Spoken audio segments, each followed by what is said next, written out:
This is one of those pieces where the title really makes a huge difference.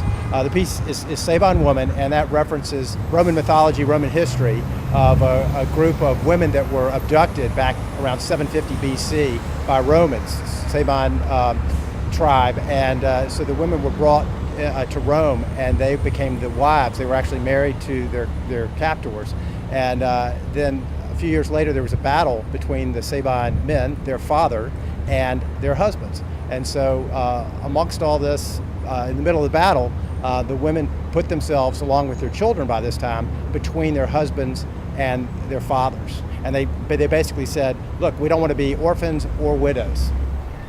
The piece was commissioned by Jim Cushman when Colony Square was built, and that was back in 1968, 1969.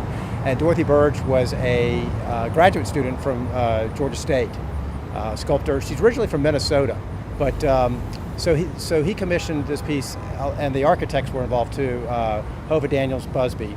And if you look at the piece, you'll see that the curved element kind of reflects the buttress of the building.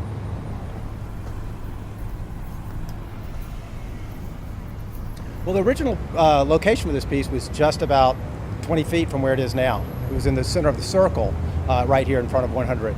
And so the building was sold. Another developer did not particularly care for the piece, and it was relegated over by the oak trees, and where all the exhaust fans come out for the food for the restaurants here. And it was sort of forgotten for 15 years or so. Tishman Sperry owns the building now, and both are big collectors and art aficionados. And so Jerry Speyer wanted the piece moved, and it was also in the architect's plan for the renovation of this building.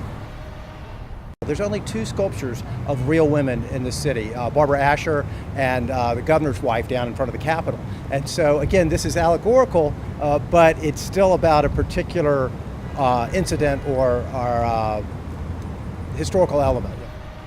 So what's interesting about the piece is that it's an allegorical female, sculpture. And most of the sculptures in the city, if they portray a woman, are allegorical. They're not of a particular woman. We only have two sculptures in the city that are of actual women, historical women. This references something historical, but it does it in a more abstract way. And I think it's a great piece.